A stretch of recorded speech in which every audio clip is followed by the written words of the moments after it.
ओम गणेशाय नमः। ओम नमः शिवाय। मैं निखिल ज्योतिष आचार्य आप सभी का मेरे चैनल पर पुनः स्वागत करता हूं। आशा करता हूं कि आप सभी स्वस्थ होंगे। महादेव की कृपा आप सभी पर सदैव बनी रहे। ये वीडियो तुला यानी कि लिब्रा के लिए बहुत विशेष है, क्योंकि वीडियो है सूर्य महाराज के राशि परिवर्तन के बारे में। सूर्य यानी कि सन 14 जनवरी 2025 को राशि परिवर्तन कर रहे हैं और आपके चौथे भाव यानी कि मकर में आकर स्थापित हो जाएंगे। यहाँ से उनका उत्तरायण चरण भी स्टार्ट होता है। यहाँ से इस दिन मकर संक्रांति भी पड़ती है। सूर्य एक विशेष अति विशेष ग्रह है। उनको ग्रहों में राजा का अधिकार प्राप्त है। वो ऐसे ही नहीं मिल गया, केवल नाम मात्र से ही नहीं मिल गया। अगर हम नॉर्मल ही दृष्टिकोण से देखें तो सूर्य के बिना तो सृष्टि ही नहीं चल सकती। सूर्य है तो सृष्टि है, सूर्य है तो दिन है, रात है, दिवाकर उसको उनको इसलिए बोला जाता है। सूर्य ऊर्जा के कारक हैं। सूर्य एक प्रकार से सब कुछ जो हो रहा है उसके पीछे कहीं ना कहीं सूर्य का ही हाथ है। और ज्योतिषीय दृष्टिकोण से देखें तो जैसे मैंने कहा, उनको राजा कहा जाता है। और राजा आज के टाइम में क्या है? सरकार। तो सरकार के कारक हैं, पॉलिटिक्स के कारक हैं, पावर के कारक हैं, अथॉरिटी के कारक हैं, पिता के कारक हैं, वैद्य हैं, आयुर्वेद के कारक हैं, नेत्र के कारक हैं, नेत्र विकार के कारक हैं, हड्डियों के कारक हैं। बहुत चीज़ों का कारकत्व तो सूर्य के ही पास आता है। इसीलिए सूर्य की विशेषता बहुत है और आपके लिए तो लाभेश हैं, तो एक प्रकार से बहुत महत्वता हो जाती है। तो सूर्य के राशि परिवर्तन से बदलाव तो आते ही हैं, लेकिन यहाँ पर अगर हम देखें तो सूर्य पर 3 ग्रहों का प्रभाव और रहेगा, बृहस्पति, मंगल और केतु। और ये तीनों ही वक्री हैं। मतलब कि केतु तो अब हमेशा वक्री रहते हैं, मंगल और बृहस्पति अभी वक्री हैं फरवरी तक। तो इसका भी एक अलग प्रभाव, अलग स्वभाव निखर कर सामने आएगा। तो इन सभी चीज़ों की हम चर्चा करेंगे कि ये जो सूर्य का राशि परिवर्तन है ये आपके जीवन में क्या बदलाव लेकर आ सकता है, अच्छे और बुरे, और कुछ उपाय भी बताऊंगा। यदि आपकी लग्न राशि या चंद्र राशि तुला है, दोनों ही गाइडेंस के लिए इस राशिफल को देख सकते हैं। जहाँ से आपको ज़्यादा सूट करता है, रिलेट करता है, वहाँ से आप इसको ऑब्जर्व कीजिए। व्यक्तिगत तौर पे मेरा मानना है कि यदि आप अपनी लग्न राशि से देखते हैं तो अच्छा है। इनकेस आपको नहीं पता अपनी लग्न राशि, तो चंद्र राशि से भी इसको ऑब्जर्व कर सकते हैं। तो शुरू करते हैं अत्यंत महत्वपूर्ण राशिफल का। सूर्य आपके चौथे भाव में आ गए और चौथे भाव के सूर्य मिश्रित प्रभाव देने वाले ग्रह माने जाते हैं। कुछ अच्छी चीजें होती हैं, कुछ बुरी चीजें होती हैं। पहले अच्छी चीजों की बात कर लेते हैं, क्योंकि सूर्य है प्रकाश के कारक हैं और एक प्रकार से जिस भाव में जाते हैं उसको ऊर्जा प्रदान देते हैं, करते हैं, और जिस भाव को देखते हैं उसको भी प्रकाशित करते हैं। तो चौथे घर में सूर्य का आना यानी कि एक प्रकार से प्रॉपर्टी, वाहन, इनसे संबंधित कुछ अच्छी न्यूज़ प्राप्त हो सकती है। प्रॉपर्टी खरीदना चाह रहे थे, वाहन खरीदना चाह रहे थे, उसके लिए बहुत अच्छा ये योग बन जाता है। सूर्य आपके लाभेश हैं, लाभ स्थान के स्वामी है, तो उनका चौथे भाव में आना यानी कि घर में लाभ आएगा, घर में पैसा आएगा, घर में धन की वृद्धि होगी। कुछ प्रॉपर्टी संबंधित कार्य अटक रहे थे, आपका कंस्ट्रक्शन का कार्य अटक गया था, प्रॉपर्टी खरीदना चाह रहे थे, नहीं खरीद पा रहे थे, वो कार्य यहाँ पे संपूर्ण होंगे, पूर्ण होंगे। और सूर्य क्योंकि चौथे से अष्टम के स्वामी है और यहाँ से अपने से छठे भाव में बैठ गए, 6-8 का ये प्रभाव बन गया। तो ये प्रॉपर्टी के संदर्भ में जब 6-8 एक्सेस बनती है तो हम कहते हैं कि प्रॉपर्टी बेचने के अच्छे योग बन जाते हैं। तो एक प्रकार से सूर्य का चौथे भाव में आना आपके लिए कई प्रकार से भौतिक सुखों की प्राप्ति करवाता है। सूर्य लेकिन एक उग्र स्वभाव के ग्रह हैं और उनका चौथे भाव में आना घर में उग्रता लाता है, यानी कि घर में कई प्रकार के कलह कलेश आपको देखने को मिलेंगे। सूर्य चौथे घर में, सूर्य अहम बढ़ाते हैं, तो ना घर में ईगो क्लैशेस हुआ करेंगे। आप देखेंगे छोटी छोटी बात पर कौन बड़ा, कौन ज़्यादा पैसा कमाता है, किसका ज़्यादा महत्व है घर में, ये चीज़ों पर ना बहस बहुत होगी फैमिली में। और अहम से तो बड़े बड़े रिश्ते, बड़े बड़े परिवार टूट जाते हैं। तो ये सूर्य का चौथे घर में आना तो वो अहम दिखाता है। परिवार में बहुत लड़ाई झगड़े होते हैं इसके कारण, तो इस पर थोड़ा सा ध्यान दीजिएगा। दूसरा, सूर्य क्या है ना, उनका दिग्बल एकदम समाप्त है। चौथे घर में सूर्य का, मंगल का दिग्बल समाप्त हो जाता है। अब सूर्य क्योंकि अथॉरिटी है, पावर है, तो आप देखेंगे कि आपकी ना अथॉरिटी पर्सनल लाइफ में, प्रोफेशनल लाइफ में दोनों ही क्वेश्चन होगी। आपके जो छोटे हैं, घर में जो छोटे हैं, वो भी आपकी बात को क्वेश्चन करेंगे। कार्य क्षेत्र में भी आपकी बातों को ज़्यादा महत्व नहीं दिया जाएगा, या फिर अगर आप बड़ी पोस्ट पे काम करते हैं तो आप देखेंगे अपने जूनियर से अपने काम निकलवाना, ऑर्डर देना उनको थोड़ा सा आपको तंग करेगा, विचलित करेगा। अच्छा, चौथे भाव के जो सूर्य है ना, वो कभी कभी व्यक्ति को चंचल मन वाला भी करते हैं और कभी कभी व्यक्ति को उदासीनता की तरफ भी लेकर जा सकते हैं, क्योंकि सूर्य को हम केवल नेगेटिव कभी कभी दृष्टिकोण से देखते हैं, उग्र है वो है, लेकिन सूर्य क्या है ना, वो संचालक है, वो और आसपास के लोगों का बहुत ख्याल रखने वाला ग्रह है। किसी के सूर्य लग्न में होना, वो अपने आप को नहीं, अपने परिवार को नहीं, आसपास के लोगों को भी पालता है, मतलब कि वो लोगों की हेल्प करता है। सूर्य का राजा का काम केवल एंजॉय करना तो है ना, उनका काम प्रजा को देखना भी है। तो चौथे घर में सूर्य कभी कभी ना व्यक्ति को अगर उसके फैमिली में अच्छी चीजें नहीं चल रही या दिखता है कि यहाँ पे लड़ाई झगड़े होते हैं, तो ना वो चीज बहुत उदासीनता की तरफ भी ले जाती है कि क्यों मेरे परिवार में ऐसा हो रहा है, क्यों मैं चीजों को ठीक नहीं कर पा रहा। तो इस दृष्टिकोण से थोड़ा सा नेगेटिव इम्पैक्ट भी होता है।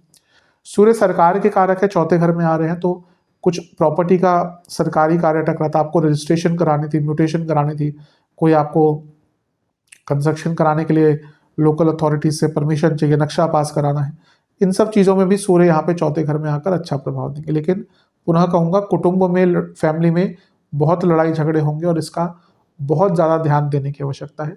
चौथा भाव इमोशंस का है, सूर्य पित्तवर्धक है और उग्रता के कारक है, यानी कि गर्मी बढ़ाने वाले ग्रह हैं। तो चौथा अगर इमोशंस का है तो इमोशन में क्या आएगी, गर्मी, यानी कि आपको गुस्सा बहुत ज़्यादा आएगा और फिर इसका भी एक नेगेटिव इम्पैक्ट हो सकता है।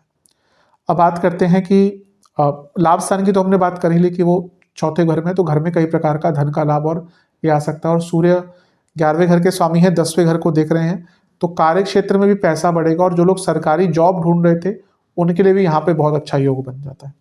अब बात करते हैं बाकी ग्रहों के प्रभाव की। केतु, मंगल और बृहस्पति देख रहे हैं सूर्य को।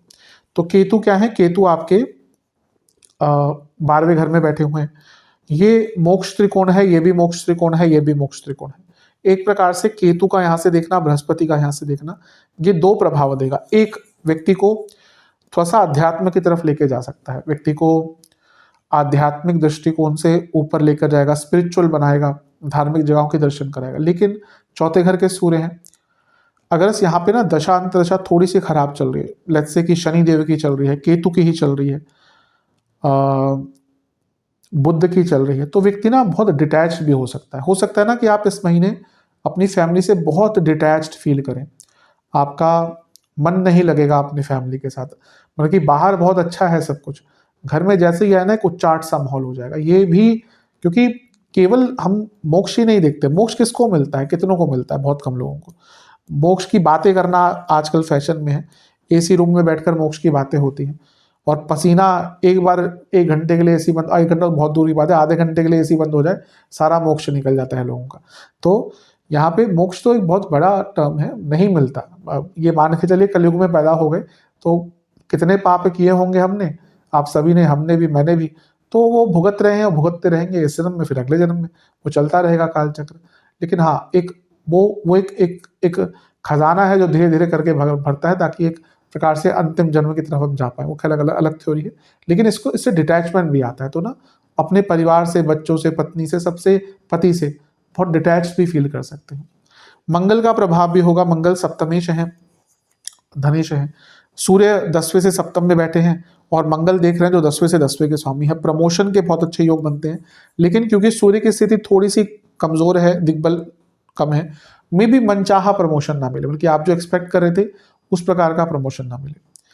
अब मंगल का भाई प्रभाव चौथे घर पर आ गया और सूर्य बैठे हैं, परिवार में भयंकर कलह कलेश, और ये समसप्तक योग प्रोफेशनल लाइफ में भी कलह कलेश दिखाता है, यानी कि ना आप बहुत लड़ाई झगड़े, मतलब कि बहुत उग्रता रहेगी आपके अंदर। वैसे तुला वाले बहुत संयमित लोग होते हैं, बैलेंस, क्योंकि तराजू होता है ना, तुला क्या होता है, तराजू, बहुत बैलेंस अपने वाणी का उपयोग करते हैं, जहां बोलना है, जितना बोलना है, कहाँ कॉमा, कहाँ फुल स्टॉप, कहाँ पूर्ण विराम, सब पता होता है।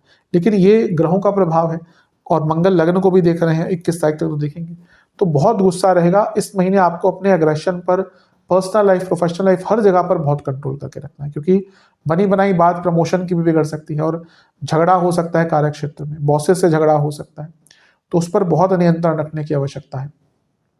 इसके बाद बृहस्पति का प्रभाव है सूर्य पर, और बृहस्पति क्या है, तो उपचय भावों के स्वामी है और सूर्य भी एक उपचय भाव के स्वामी है। ये बहुत अच्छा है। और ये बृहस्पति वक्री है, यानी कि कई अधूरे कार्य आपके पूर्ण होंगे। और ये उपचय भावों का स्वामित्व व्यक्ति के जीवन को आगे बढ़ाता है। आप देखेंगे बृहस्पति अष्टम में बैठकर आपको बहुत आइडियाज देंगे कि ये काम जो अधूरा है इसको कैसा पूरा करूं। अष्टम भाव डीप है, यानी कि अंदर लेकर जाता है। आत्ममंथन का समय मिलेगा, मैं ये क्या कर रहा हूँ, क्यों कर रहा हूँ, क्या कर रही हूँ, क्यों कर रही हूँ, इन चीजों को जानने का मौका मिलेगा। और ये जो मोक्ष त्रिकोण होता है ये साधनाओं का होता है, तो साधना करने का, और जैसे मैंने कहा आत्ममंथन का, और अपनी प्रॉब्लम्स का खुद ही हल निकालने का। अधिकतम हमारी प्रॉब्लम हम सोच, कभी बैठे ना सोचकर ईश्वर की आराधना करें, कई आइडियाज आ जाते हैं कि हाँ ये ऐसे भी हो सकता है। प्रॉब्लम क्या है, हम बैठना नहीं चाहते, हमें क्या चाहिए, कोई दूसरा आके बता दे। ये समय है आत्ममंथन कर कर कुछ अच्छा प्राप्त करने के लिए। सूर्य 11वें घर के स्वामी है, बृहस्पति अष्टम से देख रहे हैं, अचानक धन की प्राप्ति दिखाता है, गुप्त धन की प्राप्ति दिखाता है। और पुनः अष्टम आ गया तो एंसेस्ट्रल प्रॉपर्टी, मंगल प्रॉपर्टी, चौथा भाव प्रॉपर्टी, एंसेस्ट्रल प्रॉपर्टी, प्रॉपर्टी से जुड़े कुछ कार्य, स्पेशली एंसेस्ट्रल प्रॉपर्टी के कुछ कार्य। आप एंसेस्ट्रल प्रॉपर्टी को कंस्ट्रक्शन कराना चाहते थे, आप एंसेस्ट्रल प्रॉपर्टी का कोई कार्य सॉल्व कराना चाहते थे, आप बंटवारा कराना चाहते थे, आप कोर्ट का ऑर्डर लाके सेपरेशन कराना चाहते थे, कोर्ट का कोई ऑर्डर एंसेस्ट्रल प्रॉपर्टी का इम्प्लीमेंट कराना चाहते थे। बहुत बहुत कॉम्प्लिकेटेड चीज़ें हैं आज भी। तो इन सब चीज़ों को आगे करने के लिए मैं एंसेस्ट्रल प्रॉपर्टी बोलता हूँ, उसका मतलब ये नहीं एकदम ही आपको धन प्राप्त हो जाएगा, मतलब कि उसके संदर्भ में चीज़ों को आगे बढ़ाने का ये समय बहुत अच्छा है। क्योंकि उसके लिए पर्टिकुलरली जाने के लिए कब समाप्त होगा वो कुंडली देखनी पड़ती है, लेकिन ये वो समय है जब इस संदर्भ में आगे बढ़ सकते हैं। रिसर्च बेस्ड स्टूडेंट्स के लिए बहुत अच्छा होगा। मैरिड लाइफ में देखिए ईगो क्लैशेस और इन लॉज इस महीने बहुत तंग करने वाले हैं, तो थोड़ा सा डिप्लोमेटिकली हैंडल कीजिएगा। लव लाइफ के लिए ठीक ठाक है, लेकिन लव लाइफ में भी ना थोड़ा सा उग्रता ज़्यादा दिख रही है। बिजनेस में भी इसका अच्छा प्रभाव रहेगा, बिजनेस में तो बल्कि नया काम, बड़ा काम आपको इस महीने मिल सकता है। तो ओवरऑल देखा जाए ठीक है, जो नेगेटिव चीज़ें कही मैंने बता दिया। सेहत, जिनको कार्डियक प्रॉब्लम्स हैं बहुत ज़्यादा ध्यान दें। जोड़ों का दर्द बहुत रहेगा, कफ रोग, छाती के रोग, सांसों की प्रॉब्लम, बीपी की प्रॉब्लम इस महीने बहुत तंग करेगी। उपाय की बात कर लेते हैं। उपाय के स्वरूप में आपको सबसे पहले एक पात्र में जल लेना है, गेहूं के दाने और सफ़ेद तिल के दाने, सूर्य देवता को अर्घ दें। उसके बाद वहीं पे बैठकर आदित्य हृदय स्तोत्र का पाठ करें। अगर संस्कृत आती है, उच्चारण अच्छा है तो ही करें, नहीं तो सुनिए। फिर शिव मंदिर जाकर एक पात्र में काले तिल, सफ़ेद तिल, गेहूँ, जल महादेव पर अर्पण करें। सफ़ेद पुष्प की माला अर्पण करें, रक्त चंदन का तिलक लगाएं और खीर का भोग और गुड़ का भोग लगाएं। फिर वहीं पर बैठकर ओम पशुपतये नमः इस मंत्र का 108 बार जाप करें। पशुपतये नमः इस मंत्र का 108 बार जाप करें और ओम भानवे नमः मंत्र का 108 बार जाप करें। आशा करता हूँ कि वीडियो आपके काम आएगी। चैनल पर नए हैं सब्सक्राइब कीजिए, वीडियो को लाइक कीजिए। मिलता हूँ आप सभी से अगली वीडियो में, तब तक के लिए ओम नमः शिवाय।